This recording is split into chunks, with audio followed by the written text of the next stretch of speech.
ডাইনে বামে মাটি আমার মাটির বিছানা, ডাইনে বামে মাটি আমার মাটির বিছানা। আমি মরে গেলে আমায় তোমরা ভুইলা যায়ও না, আমি চলে গেলে আমায় তোমরা ভুইলা যায়ও না। আমার মরণ আসিবে কখন কেউ তো জানে না, আমার মরণ আসিবে কখন কেউ তো জানে না। আমি মইরা গেলে তোমরা আমায় ভুইলা যায়ও না, আমি চলে গেলে আমায় তোমরা ভুইলা যায়ও না। আমার মরণ আল্লাহ পাকের একজন পয়গাম্বর নাম হলো ইব্রাহিম খলিলুল্লাহ। নাম কি? খলিলুল্লাহ শব্দের অর্থ হলো আল্লাহর বন্ধু। আমার নাম কিন্তু খলিলুল্লাহ বা খলিলুর রহমান, মানে আল্লাহর বন্ধু আমার নামের অর্থ। অন্ধ আমি আমার নাম আল্লাহর বন্ধু, আমি তো করি শয়তানের কাম, তাহলে কি আল্লাহর বন্ধু হইতে পারবা? কথা কই না কেরে? একবার নাম আপনি সুন্দর আলী, বেড়া হয়েছে কাইলে, নাম এবং কামে তো মিলতে হলো। কথা কেন ঠিক কিনা? এক বেড়া ভিক্ষা করে, বেড়া নাম দিছে ধনী রামপা।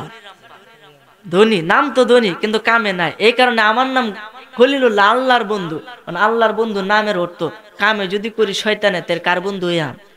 শয়তানের। এই কারণে আল্লাহর কাজ করতে হবে, তাহলে আল্লাহর বন্ধু হয়ে যাবে।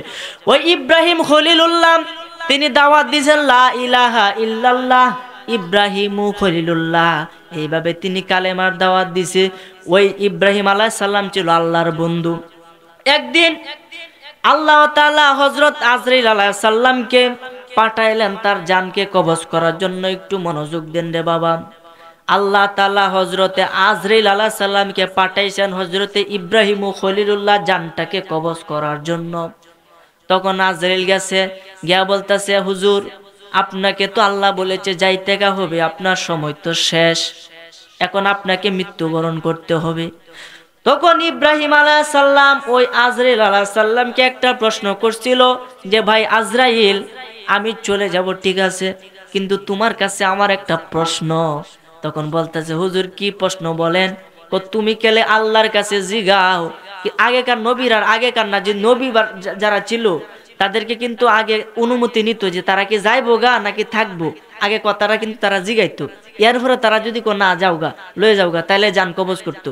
আর যদি না আরো কয়েকদিন থাকবাম, তারপরে যান কবজ করতো। তাদের যে স্বাধীনতা ছিল, বলেন না সুবহানাল্লাহ। কারণ নবীজিরে যখন আমাদের নবী যখন পর্দা করবে, তখন আল্লাহ তাআলা জিবরাইলের মাধ্যমে পাঠাইছে, হুজুর আপনি কি থাকবেন না যাবেন গা?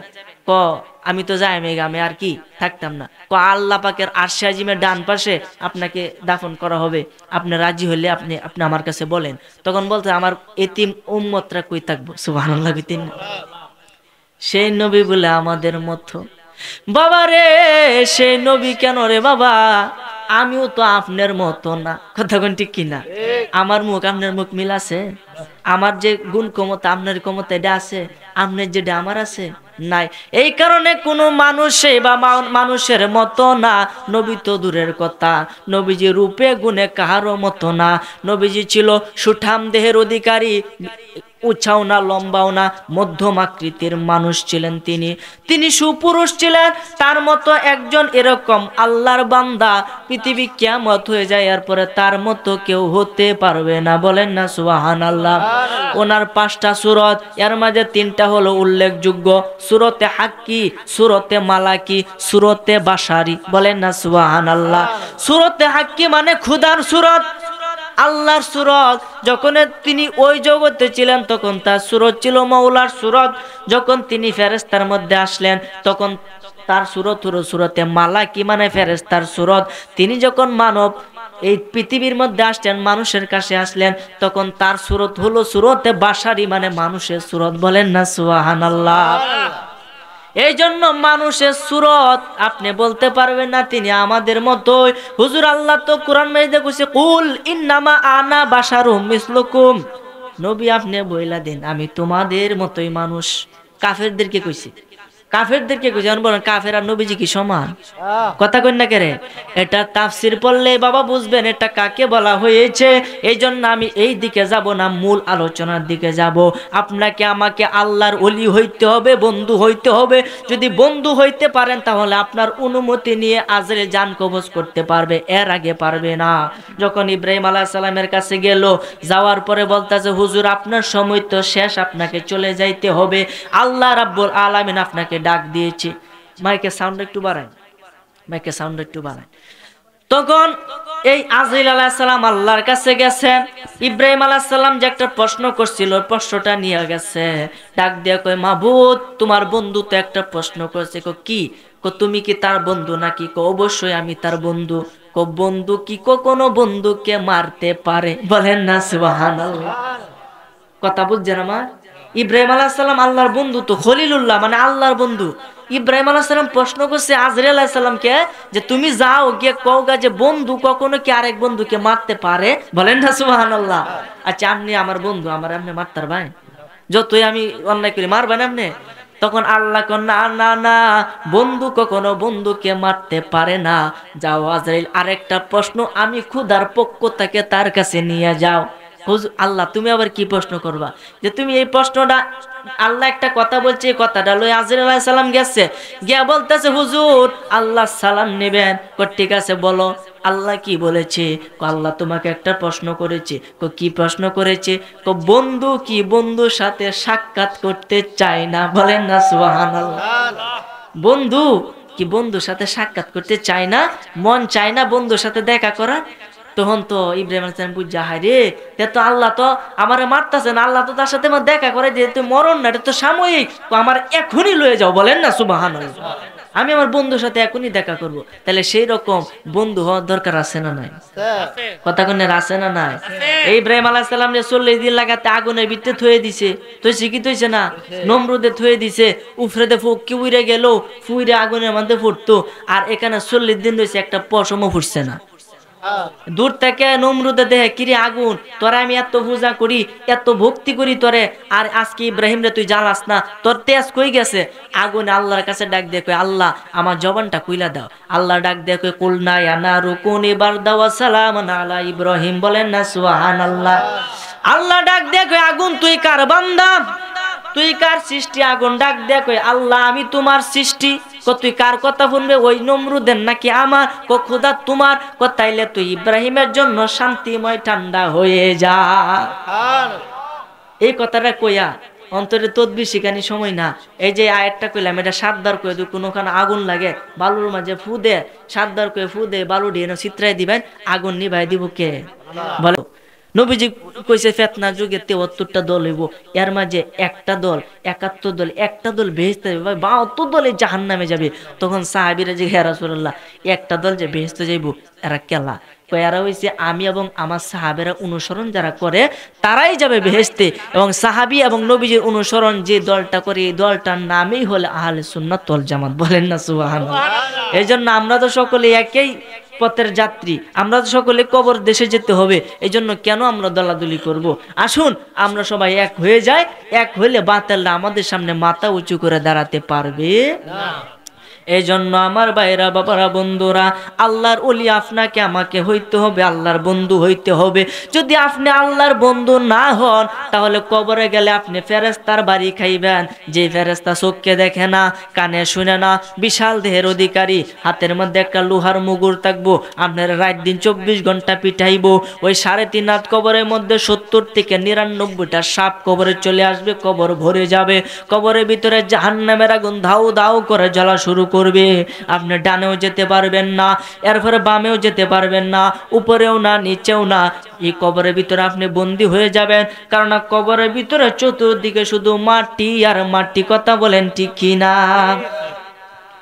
ডাইনে বামে মাটি আমার মাটির বিছানা, ডাইনে বামে মাটি আমার মাটির বিছানা। আমি মরে গেলে আমায় তোমরা ভুইলা যায়ও না, আমি চলে গেলে আমায় তোমরা ভুইলা যায়ও না। আমার মরণ আসিবে কখন কেউ তো জানে না, আমার মরণ আসিবে কখন কেউ তো জানে না। আমি মইরা গেলে তোমরা আমায় ভুইলা যায়ও না, আমি চলে গেলে আমায় তোমরা ভুইলা যায়ও না। আমার মরণ কেউ তো জানে না, আমার মরণ আসিবে কখন এই দুনিয়ায় চিরজীবন থাকার জায়গা না, অন্ধকার কবর যে আমার আসল ঠিকানা। হাই হাই অন্ধকার কবর যে আমার আসল ঠিকানা। সবাই রেখে আমায় চলে যাবে সঙ্গী হবে না, সবাই রেখে আমায় চলে যাবে সঙ্গী হবে না। আমার মরণ আসিবে কখন কেউ তো জানে না, আমার মরণ আসিবে কখন কেউ তো জানে না। জানেন আপনি মরণ কুমল আপনি জানেন? জানেন না তো কন্যা কেরে শান করলে কি গুণ হইব না? শান করলে অন্তরে মোহাব্বত বাড়বো, তৃপ্তি বাড়বো। কথা কোন ঠিক কিনা? শান কি আপনাদের ভাল লাগে না খারাপ লাগে? যার শান খারাপ লাগে তার ভিতরে ঝামেলা আছে। কথা কোন ঠিক কিনা? আর যার শান ভালো লাগে তার কাছে নবীর সম্মান আল্লাহর গুণগান সবই ভালো লাগবে। আর যার ভিতরে সমস্যা এর কিছুই ভালো লাগবে না। কারণ আল্লাহ কোরআন মাজিদে কইছে ফি কুলুবিহিম মারাদুন, তাদের ভিতরে রোগ আছে, মানুষের অন্তরে রোগ আছে। সেই অন্তরের রোগটাকে পরিষ্কার করার জন্য আল্লাহর ওলির কাছে যাইতে হয়। বলেন না সুবহানাল্লাহ? এই জন্য অন্তরের রোগ আপনি ধরতে পারবেন না, ডাক্তার হেকিম কবিরাজ আপনার অন্তরের রোগ ধরতে পারবে না। অন্তরের রোগ হলো কলবের রোগ। এই কলবটাকে পরিষ্কার করতে হলে আল্লাহর ওলির নেক তাওয়াজ্জুহ লাগবে এবং আপনাকে আল্লাহর জিকির করতে হবে, তাহলে কলবটা পবিত্র হবে। যে কলবে কুলুবুল মুমিনিনা আরশুল্লাহ, মুমিনের কলবে আল্লাহ থাকে। বলেন সুবহানাল্লাহ? আল্লাহকে তো এখানে বসবাস করাইতে হবে। আল্লাহকে যদি এখানে না নিয়ে যান তাহলে প্রশ্ন করলে মান রব্বুকা, তোমার রবকে? আপনি লাদ্রি আমি তো চিনি না। কথা কোন ঠিক কিনা? তার মানে কি আল্লাহ যদি আপনার ভিতরে তাই আপনি ধ্যানে আল্লাহকে দেখতে পাবেন। হুজুর আল্লাহকে দেখা যায় চর্মচোখে? অবশ্যই আপনি যদি চেষ্টা করেন, সাধনা করেন, সাধনার পরে আল্লাহকে আপনি দেখতে পারবেন। হুজুর আপনি কয়বার দেখছুন? দেখছি না, যদি চেষ্টা করিতে আমরা সবাই দেখতাম না। কথা কই না কেরে? এই জন্য আমার ভাইরা বাবারা বন্ধুরা, মুসা আলাইহিস সালাম আল্লাহকে দেখতে চাইছে, রব্বি আরিনি, আমারে দেখা দাও। আল্লাহ বলল লান তারানি, আমাকে দেখতে পারবা না। কোন নবী আল্লাহকে দেখতে পারে নাই। শেষে আপনি আমার নবীর চর্মচোখে এই চোখে আল্লাহরে দেখছে। বলেন না সুবহানাল্লাহ? এই জন্য আমার ভাইরা বাবারা বন্ধুরা মনোযোগ দেন, আল্লাহর বন্ধু হইতে হবে।